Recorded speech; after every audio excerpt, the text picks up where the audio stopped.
And every voter is thinking, what's in it for me? While the focus remains on women, farmers, poor, middle class has also emerged as most disenchanted this election. While the elections, as I said, is currently on and many phases are currently done. While the ruling party in its election manifesto has promised better cities, higher quality infrastructure, faster and better digital infrastructure, adding that the middle class will benefit a lot from these. There is no promise of tax savings, no money in the hands of poor. There is also the criticism of GST being very complex with limited rationalization of tax slabs. Congress, on the other hand, as one of the opposition parties, has also proposed an inheritance tax should it win elections. This could likely impact and hit middle class aspirations hard, as they will not be able to pass on the savings to their children. All parties in this election have failed to in fact impress the middle class, the ballooning class of people, one of the biggest vote bank party of this election season. The middle class should just or could just be the missing M factor in this elections. Now, recently a video has been circulating of an event at BSE in Mumbai which has brought the focus back on taxation of the middle class. A stockbroker raised a question to the finance minister on the amount of taxes levied by the government on stock market transactions as well as buying a house. They called the government a sleeping partner that hoards money through tax while the common man breaks their back. Listen in. As a broker, when we are putting a trade for retail investor, we are attracting number of taxes, CGST, IGST, stamp duty, STT, long-term capital gain tax. So today government of India is earning more than the broker. We have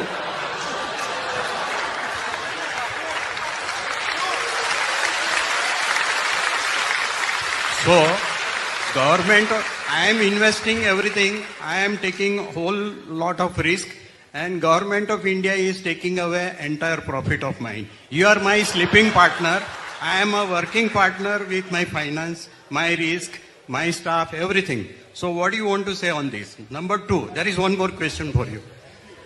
You have removed cash component, Mr. Lodha is also there, from buying a house. In Bombay, today, if anybody wants to buy a house, is a nightmare. Because I am paying tax, I have white money. Now we have to pay everything by check. Mr. Lodha will not accept cash. So, my bank balance is purely after paying all taxes to government of India. Again, when I am buying a house, I have to pay stamp duty, I have to pay GST, so that amounts to 11%. In a city of Bombay, when I'm buying a house, 11% goes out of my pocket towards purchase of house. So how you will assist a small person with limited resources to buy a house, and how a broker can function with hordes of taxes, where government of India is my sleeping partner and I am a working partner with no income. Okay. Thank you very much. Okay, we have last two questions. Sorry, I told Shaina I have no answer for that, but a sleeping partner cannot answer sitting here. That question does look like it stumped the finance minister, but it did raise a lot of questions on whether the government is sleeping. Does it really know of what the middle class is undergoing, their sufferings with respect to taxation? Let's discuss all of that. Gauri Chadda, Tax and Wealth Management Advisor, joining us on the show. With me in the studios are my colleague Rakesh Kar, Kartik Malhotra. Good afternoon, gentlemen. Gauri, thank you very much for taking time out. I'll come to you first. Your first reaction to that video. It actually emulates what a lot of people in this country have been feeling for a very long time, and that is middle class people continue to be the breadwinners, continue to be active workers, and it's on their back that the economy is actually working. Definitely. See, if we take both the the investor in stock market and investor in real estate separately. So if we talk about the investor in stock market, of course they are paying, and even traders for that matter. In fact, traders are paying more taxes because they are trading on a daily basis. So definitely they are paying STT, brokerage, GST, everything, and even the brokers are paying a lot of money to the government. And irrespective of that, the trader or investor is incurring losses or profit, they have to pay taxes to the government. When it comes to the real estate market, I understand, and I'll be the last person to, encourage black money in the real estate market. But the fact is that even after removing the black money from the real estate market, I think it is not helping in any way, because the price of real estate is now even more, inflated. Basically, the burden on the person who is paying for that real estate is higher than before. I'll explain you with a very small example. So, if suppose the property was for 1 CR earlier, and a person was paying 50% in black, 50% in white. So, the 50% amount which was being paid in white was actually what he earned was 71%, and after taxes he got 50%, and that remaining 50% was exactly 100%, as in there was no tax paid on that. So the total cost was 121 plus GST in case of construction, under construction property, and of course stamp duty and all. But where the person is paying 100% in white, that 100% is fully tax paid money. So in order to earn that 100, that 1 CR, the person has to earn 142, so that they can invest 100 in real estate. All right. Plus, of course, the stamp duty is on that 100, and of course the GST is on that 100. So the total burden on the person who's paying in all white is definitely higher, and of course no investor will be encouraged to buy that property. So definitely black money should be removed, but in such a way that the investor is also getting the benefit. Absolutely. No question on black money. But, Rakesh, I want to come to you first. This conversation has opened a Pandora's box, and that is, it does feel like whichever government, whichever party promises that we'll do best for middle class, despite all the promises of economic prosperity, it's the middle class that continues to suffer as far as taxation is concerned. The larger debate is, of course, government needs the money to run the country, but should it be at the expense of middle class and middle class alone? Well, of course, first and foremost, we get caught in binaries. As someone who is watching the economy for the last 3 decades, I would say that someone has to, pay that money. The government needs to earn revenues. What is the source of revenue? It is essentially direct and indirect taxes. So middle class, tax deducted at source is the easiest way to do it. But the larger debate is politically, does it matter to any big political party to see middle class as a vote bank? It does not see middle class as a vote bank that it can guarantee itself on. I'm using the word guarantee by design because everybody is talking about guarantees these days. There are many reasons for that. The best of the middle class heroes politically in this country is Narasimha Rao, along with Manmohan Singh. He brought about economic reforms which changed the economic landscape from the consumption perspective. So he again, was invested in the poor. And the fact of the matter is that forget about that we largely fall in lower middle class or upper middle class, the way you want to look at it. Essentially, India is a poor country, and there are limited ways that government can raise funds, and there are unlimited ways that it has to spend that money. So, argument that each political party makes in say in states and in the center, that the middle class for us is important by the way of giving facilities to them. My worry is that it's not that government hasn't done enough in terms of improving the landscape or the economic landscape, whether it's better airports, whether better roads, better highways, and better way of quality of life. But your wallet is obviously getting burdened day by day. On real estate, of course, we are not at all for black money. That's a big plus. There's also a transaction tax, which our friend forgot to ask the finance minister, which comes into play once you have a property worth 50 lakh and above, which is generally the case in big metros. So there's a transaction tax which is again levied, which is one more tax. Political class sees middle class as someone who is indifferent to the politicians. That's where the tragedy is. And is that also the tragedy that is perhaps playing out this election season? I mean, we do want to not just this election, the voting percentages in big metros continues to be a challenge. Absolutely. And barring 2014, when there was this huge Modi wave where middle class, so to say, swept itself with it. But that level of indifference is coming back into the fray. Okay. So you see that indifference in the voter turnout this election season, Kartik. Very interesting point that the middle class does not really fall in any of those desired buckets for either the ruling government or the opposition that is hoping to come to power. It is indifferent. It falls through all these brackets. It could be women, it could be very poor people, but that could just be the reason why middle class is feeling disenchanted. What is in it for us? Why should we vote you? You're not telling us that you're going to take less money from us. A phase that, Rakesh had used many months ago. The middle class has always been a political orphan. And unfortunately, we don't have Mai Baap, we don't have any political party which is out there fending for us. We have to fend for ourselves, and we end up paying the government taxes which are absolutely obnoxious. We are not the only country. In fact, every country pays taxes. Citizens in every country pay taxes. And in countries like the US, for example, tax rates are much higher than they are in India.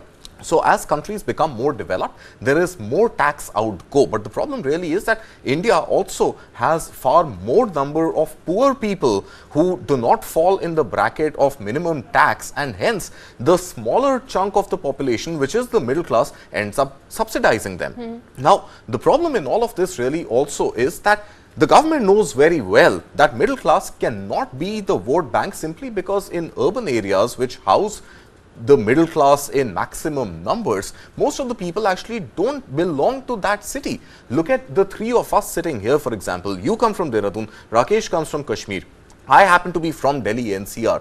It becomes difficult for us to go back to our home states and vote in any case, right? So getting middle class to go out and vote is a challenge for governments, number one. So in election season, why should the government lay out any additional SOPs for them, seems to be the thinking. So this is one part of the story. The second part of the story is that while you look at the composition of India's economy, right, and you look at the composition of taxes which the government has collected. Let's talk about the taxes first and the economy later.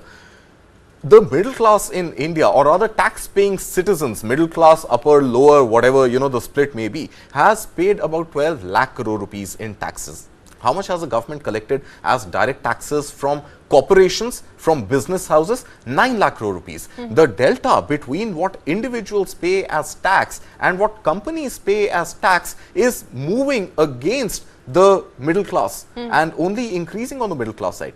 Now, if you look at the overall, composition of the Indian economy, for every 1 rupee which the government of India earns, almost 15% of that comes from these taxes which we pay. What do we get in return? I mean, we can argue, hey, government is building infrastructure for us, but government is actually building infrastructure to connect rural areas with urban areas to improve the quality of life for rural areas.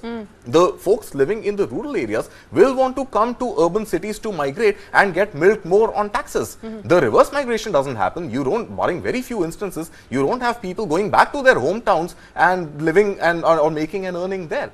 Then there is one large constituency called the agriculture sector. That's right. Why is the agriculture sector, even in the year 2024, not paying any taxes? So those are some very valid questions. Actually, it's very important to recall that both finance minister, this government and the earlier government UP, Pranab Mukherjee brought in the stimulus, the fiscal stimulus for the corporates, and this government cut down corporate taxes. When you look at it in context of the middle class, these would definitely seem needless. Absolutely. And disadvantage to the middle class. And agriculture, he rightly pointed out, is absolutely a political untouchable, because that's a vote bank. Absolutely. And I think let's get in Gauri back into this conversation. Gauri, a lot of these valid points as far as taxation is concerned. One, of course, is that the delta between what corporates is paying and what middle class, us, the people, are paying is very large. Essentially, the burden of running this country falls on our shoulder. Is this about time now that we are in 2024 for government to relook perhaps at how it taxes the corporates vis-a-vis how it taxes working class? And of course, the big question on when will the agriculture income be finally taxable? See, definitely, I agree on both the points. First is agricultural income. Definitely, I agree that there are farmers who are not earning that much. They should be exempted. But there are farmers who are earning a lot of money, be it via renting out their agricultural land or selling agricultural produce. They are not paying any tax, and of course that should be taxed. Second is the difference between the corporate tax and the individual tax rate. So if you see, I believe that if a person is into job, they are getting salary. Of course, they can't claim anything apart from the few deductions which were there in old regime, and now mostly people are switching to new regime. So definitely they are actually not getting any benefit of any deduction as such. And if you see the tax rate of private limited companies, it has been reduced a lot. Moreover, these companies and people who are running LLP proprietorships or partnership firms, they can claim all the expenses which they incur in order to run their business. So in short, if you see that the companies, private limited companies, public limited companies, LLPs, partnership firms and proprietorships who are making their say balance sheet, or maybe even filing return under presumptive section, I think that is the most misused section in the Income Tax Act. They are hardly paying any taxes, whereas I feel they should be paying more taxes, because there are few expenses which should not be claimed as business expense. Moreover, if businesses are allowed these expenses, I think the people who are getting salary also should get some benefit in terms of either expenses or even lower tax rates. So definitely that difference which is there between a person who is getting a salary and a person who is running a business, especially a corporate house, I think that difference should be taken care of. And in this scenario where the corporate tax rate is so less, maybe in future it might be reduced further also. Right. But in this scenario, it is a situation where we can say that if a person wants to start a business, then he or she should go for a private limited company, because the tax rate is lowest in private limited company. All right.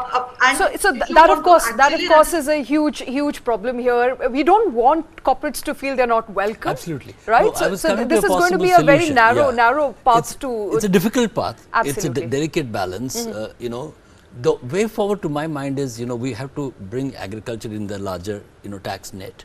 Second is that constantly, we are going back and forth on the capitalist versus socialist paradigm politically. That we have to have a consensus that wealth creators are welcome. We need more and more wealth creators. We need more wealth to go into the system for the government from wealth creators and not just salaried people. So for that to happen, there has to be clear, political line. It's election time and there is a lot of confusion. Though yesterday the Prime Minister repeated that, unless and until we have more and more wealth creators in the system, the Indian economy will not be able to sustain its growth rate. We have to, so to say, duck any potential criticism about, one or two, big ticket industrialists being favored. Unless and until you open up the economy to big ticket capital, then only there's going to be big ticket investment that will lead to big ticket jobs, and which in turn will lead to corporate tax kitty going up. It will not go on the existing base, which is already low. And the conversation so much is not about big ticket investors being targeted, but whether they've been unduly favored in this election season. I mean, couple of them are names that have been doing the rounds, which Prime Minister also mentioned. What happens is the whole canvas gets into confusion about, there is a lot of trepidation in the corporate sector about, suppose there is a surprise element in the election results. What do we do with corporates? Absolutely. So I'm talking about all fairness, all equity, but moving to a very, very level playing field. One of the jive that this government has continuously faced, Kartik, is that this is the government of Sood Boot Ki Sarkar. It has favored HNIs, it has favored wealth creators, as we call them. The middle class looks at it as corporate leaders, people who have exorbitant amount of money and they don't know what to do about it, and they're not taxed as appropriately as they should be. Where do we draw the line? See, I'll tell you, it is going to be difficult for the government to actually increase the corporate tax rate. I agree with Gauri, we need to include far more LLPs and proprietorships and sole proprietors into discouraging them using taxation mechanisms, discouraging them from taking refunds on taxes and claiming expenses to make their income tax free. That is definitely going to widen the tax base. But for the corporate tax rate to go up, the fear always is of flight of capital. You don't want to increase the tax rate from 25%, let's say back to 30%, or make the super rich tax back to the 42% levels that they once were, because that is going to prompt prompt a lot of job creation and capital to get out of the country. But for the middle class, and coming back to that missing M factor, the problem is, I'll give you an example. Somebody earning, let's say, 1 lakh rupees a month, 12 lakh rupees per annum. I've run some, back of the envelope calculation, ends up paying about 1,70,000 rupees as direct income tax, all inclusive, right? So that is 1,70,000, 17%, or much more than that actually, out of that 12 lakh rupee corpus going out directly to the government. The balance left for the person to spend after paying those taxes is give or take about 10 lakh rupees per annum.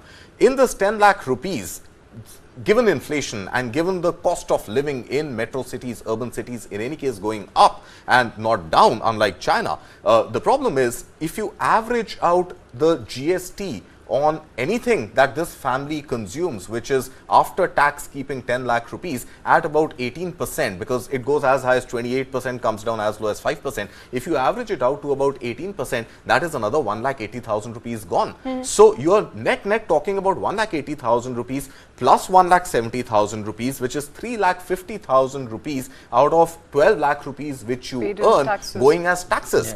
And this, to my mind, is obviously a big problem, because you either take direct taxes from me and let me live my life without paying the indirect taxes, or you don't tax me at source, let me get all the income I'm getting, and you rationalize the indirect taxes to a point that overall my tax outgo to the government of India, which is going to use that money not only to build highways but also to win elections and also to appease a minority section of the population or the poor section of the population on the behest of the money I pay him, get rationalized at some point. All right, very revolutionary thought. We don't know if it's implementable, at least in the short run. But gentlemen, we have run out of time. Thank you very much. Gauri Chadda, thank you very much, ma'am, for joining us on that important story. It's the election season. We'll continue to track all those developments here on Newsline. With that, it's the end of this show. Thank you for watching.